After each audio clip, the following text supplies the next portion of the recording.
Doctor साहब, election commission of Pakistan ने chairman PTI barrister Gauhar साहब के इंतखाबात मुलतवी करने का जो इल्ज़ाम था उसको मुस्तरद कर दिया और कहा है कि 8 फरवरी के तमाम इंतजाम जो है मुकम्मल हैं। जी, सूरत हाल वो चूँकि वो एक लाहौर हाई कोर्ट का फैसला आया है जी तो उसके हवाले से ये बात कही गई कि शायद इलेक्शंस मुलतवी हो रहे हैं और मुख्तलिफ पार्टियों की तरफ से मुख्तलिफ एक बात बनी तो उस पर इलेक्शन कमीशन ने वाज़े किया और जो बार एसोसिएशंस हैं उनका ख़ास तौर पे बड़ा क्लैरिटी के साथ ये बात आ रही है कि इंतखाबात होने चाहिए और इंतखाबात जो हैं वो वक्त पे होंगे 8 तारीख को। और वो असल में मेरे ख्याल से वो बहम पैदा हुआ है वो एक फ़ैसले की वजह से, एक फ़ैसला है और वो दूर हो जाएगा जी मैं उम्मीद करता हूँ। तो फिर ये इंतखाबात अपने वक्त पे होंगे और उसकी तैयारी जारी है। सियासी अब फैसले आ रहे हैं, मुख्तलिफ अदालतें फ़ैसले कर रही हैं, वो हमारे लिए काबिल एहतराम है तमाम जज साहिबान। वो जज साहिबान जो है उनका जुडिशल काउंसिल में देखें क्या होता है मुज़ाहिर नकवी साहब का। लेकिन इसमें जो एक बात है वो ये है कि ये एक दफ़ा होना था, एक दफ़ा इस मुल्क में ऐसा होना था, जो हो रहा है ना ये एक दफ़ा ऐसा होना था। और ये ब्लैक होल पूरा सिस्टम जो है ना उसने इस तरह से बिल्कुल खुल के सामने लोगों के सामने आया होना था कि किस तरह से चीज़ें हो रही हैं, किन शख्सियात ने दबाव डाला। ये शौकत सिद्दीकी साहब का जो केस है जी और शौकत सिद्दीकी साहब, ये बहुत सारे वाक़यात ऐसे हैं जिन पे मैं ये गुफ्तगू नहीं कर पाया उस दौर में, क्योंकि मतलब है कि मेरे ख़्याल से 6-7 दफ़ा 2-2 महीने, एक महीना 2-2 महीने, एक महीने की वो प्रोग्राम बंद रहा। तो बहुत सी बातें मैं कह नहीं पाया उस दौर की, उस वक्त की। तो मेरे ख्याल से कोई 7 या 8 दफ़ा बंद हुआ था ये प्रोग्राम 2017-18, 16-17-18। लेकिन ये मुझे समझ नहीं आया ये जो केस था ना इसका, ये इस दौरान अच्छा मैं ज़्यादा इस पे इसको मैंने स्टडी भी नहीं किया था। ये उमर जिमा साहब की स्टोरी जो भाई ना पनामा के पनामा लीक्स और ये सारा चला सिलसिला, तो मैं इसकी थोड़ी सी वो कार्रवाई वगैरह JAT बन गई और ये सारा करा के तो मैं,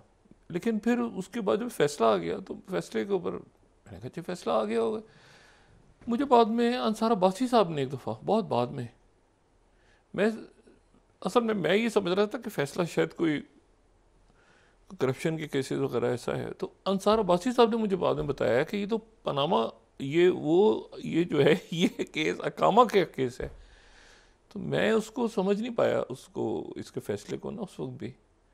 मैंने कहा ये कैसे, ये क्या है। उन्होंने कहा ये तो अंसार अब्बासी साहब ने मुझे उन्होंने थोड़ा सा मुझे 2-4 जुमले बताए तो फिर मैंने कहा 1 मिनट ठहर जाए, अच्छा मैं ये इसलिए मैंने कहा ये नवाज शरीफ साहब ये बात इसलिए कर रहे हैं,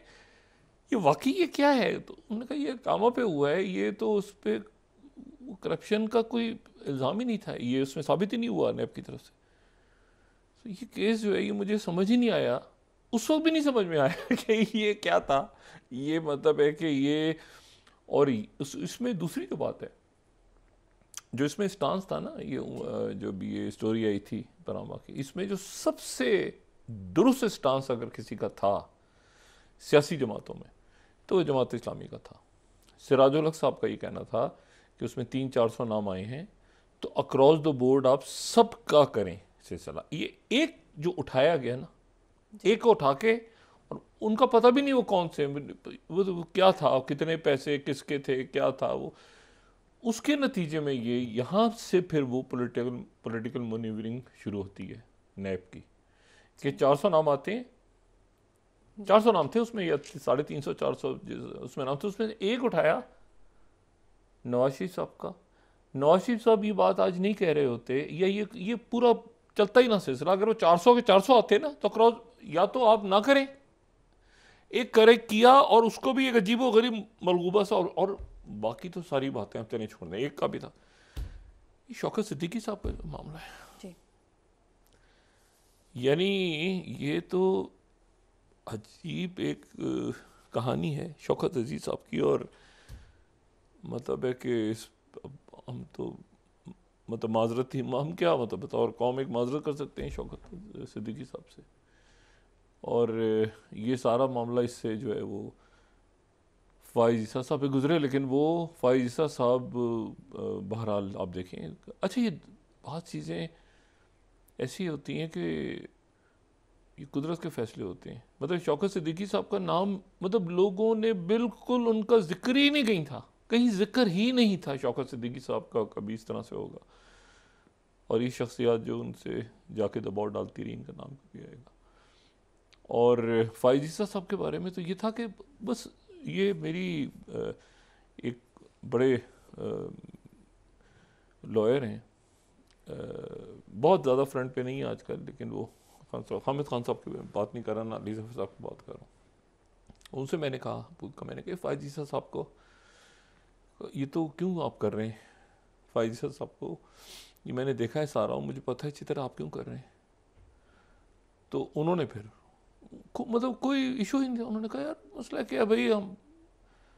फलाने आज साहब हमारे साथ हैं, तो वो जब पीछे लगे तो वो क्या, हमें क्या इशू है इसको करने का। तो मतलब वो, मैंने कहा आप तो खुद कानून में हैं और इसको देखें तो सही। तो उन्होंने, अब वो जाहिर है कि प्रॉब्लम्स में नाम नहीं मैं लेना चाह रहा, तो ये बाद में खान साहब ने कहा कि मुझे तो पता ही नहीं था, और वो साहब खान साहब को छोड़ गए। देखिए ना, खान साहब ने कहा कि मैं तो, मुझे तो ये नहीं, मैं नहीं था फ़ाइज़ साहब के अगेंस्ट, मैं तो रोकना चाहता था, लेकिन वो बस बात है ना कि उस वक्त आप उसको देखें तो सही। और ये मैं आपको बताऊं, ये इतनी जो पोलराइजेशन है ना, मुझे वो दिन याद आते हैं जब ये अदलिया वाली तहरीक में, अब ज़ाहिर तस्वीरें हम नहीं चला सकते खान साहब की, लेकिन ये खान साहब और नवाज शरीफ साहब और ये सारे जब एक साथ होते थे ना, और खान साहब की और नवाज शरीफ साहब दोनों ने बैकआउट कर दिया था 2008 के इलेक्शंस का। लेकिन ये हुआ कि फिर जरदारी साहब ने ग़ालिबन नवाज शरीफ साहब से कहा कि आप हिस्सा लें, आएँ और हिस्सा लें। उसमें ताख़ीर हो गई थी, कहीं लोगों को याद होगा वो नवाज शरीफ साहब के वापस आए थे, वो बाइकआउट कर गए थे। अचकज़ई साहब भी बाइकआउट कर गए थे, एतज़ाज़ एहसन साहब भी, जो सारे रहनुमा थे, ये सब बाइकआउट कर गए थे। तो ये बड़े ये साथ थे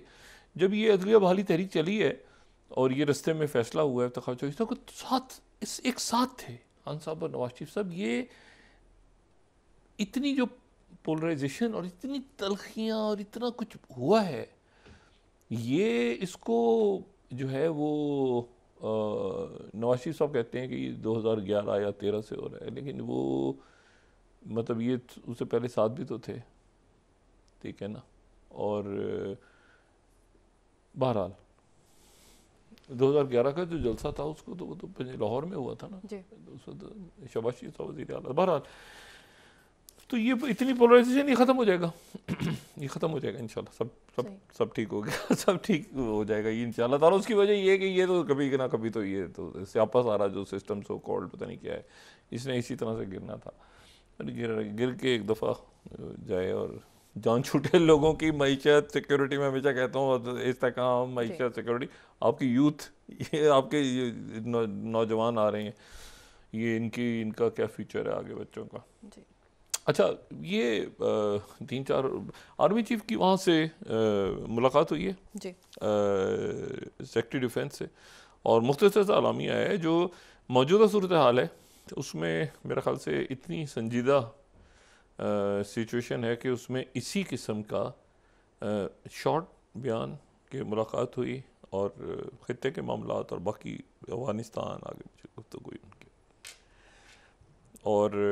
एक गैर मामूली सूरत हाल है। जैक सलिवन जो हैं नेशनल सिक्योरिटी एडवाइज़र, वो उन्होंने इसराइल आना था, तल अवीव पहुँचना था, तो वो गैर एलानिया दौरे पे वो रियाद पहुँच गए, मुख्तसर दौरे पे, और रियाद पहुँचने के बाद उनकी जो है वो मुलाकात हुई वली अहद और वज़ीर आज़म मोहम्मद बिन सलमान से, लेकिन तस्वीर जारी नहीं हुई। और तस्वीर जारी नहीं हुई, सिर्फ अलामिया जारी हुआ वाइट हाउस का, जो कि जिसमें जो सेकंड मैं पढ़ लेता हूँ, उसमें तस्वीर जारी नहीं हुई मुलाकात की, लेकिन अलामिया जारी हुआ सऊदी अरेबिया में इस मुलाकात का। और ये मुलाकात जो है ये जो सेकंड इसमें वाइट हाउस का अलामिया है, read out of national security adviser Jake Sullivan's meeting with prime minister and crown prince Mohammed bin Suleman. और इसमें जो है इसको अगर देखें तो उसमें वो कह रहे हैं कि जी गज़ा के ऊपर एक तो बात हुई, ठीक है, बायलेटरल रीजनल इश्यूज़ बहुत सारे, और जो ज़ाहिर है कि तो मुल्कों के अपने ताल्लुकात भी ना, bilateral cooperation, security, commerce, space exploration, और ये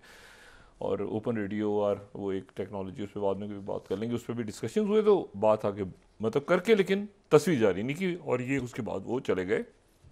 ओपन रेडियो एक्सेस और ये सारा जो टेक्नोलॉजी है इसके ऊपर बात हुई सारी। अच्छा, लेकिन दूसरा जो मामला हुआ वो ये हुआ कि उनकी तरफ से कहा यह गया कि जो एक है कंबाइंड मैरीटाइम सिक्योरिटी। अच्छा, ये कंबाइंड मैरीटाइम सिक्योरिटी ये है कंबाइंड मैरीटाइम सिक्योरिटी।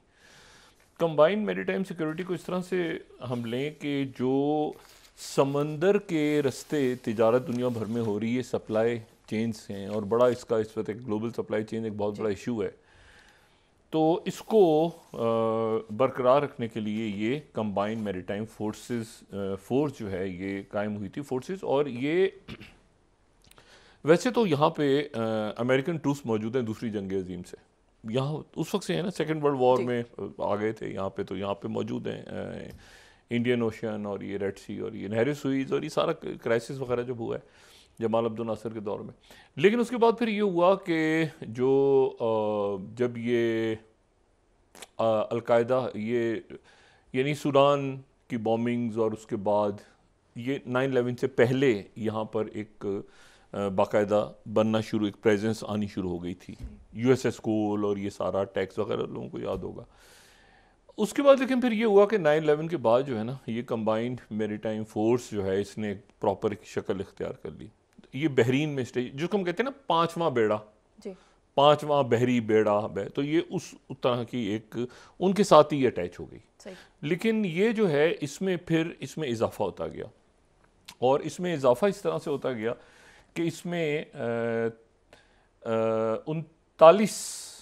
ममालिक इसका हिस्सा बन गए, क्योंकि ये पूरी जो ये सेंट कॉम के अंडर है, ये सेंट कॉम की जो है ये उसके अंडर नेवी है, ठीक है, सेंट कॉम की नेवी है जो कि यहाँ पे तमाम इलाके में। तो इसको पहले तो ये CTF 150 150 ये गल्फ ऑफ ओमान और इंडियन ओशन के लिए, अगर हम इसको ये दिखा सकें मैप में। फिर उसके बाद CTF 151 जो है ये काउंटर पायरेसी, जो कज़ाक यहाँ पे आ गए थे उनके अगेंस्ट। फिर CTF 152 ये अरेबियन गल्फ में, ठीक है, एक गल्फ ऑफ ओमान और इंडियन ओशन एक ये। अच्छा, फिर जो 153 है ना, ये 2022 में बनी 153, इसको अगर बड़ा करके हम दिखाएं हमारी टीम तो हम जी 153 सबसे बाद में बनी, ठीक है, और 154 अभी बन रही है, मतलब ठीक है। तो ये जो है ये आप समझें कि 153 बनी ये रेड सी और गल्फ ऑफ एडन के लिए। अच्छा, और इसमें अगर हम ये दिखा सकें, इसमें ये 39 कंट्रीज इसका हिस्सा हैं, ठीक है,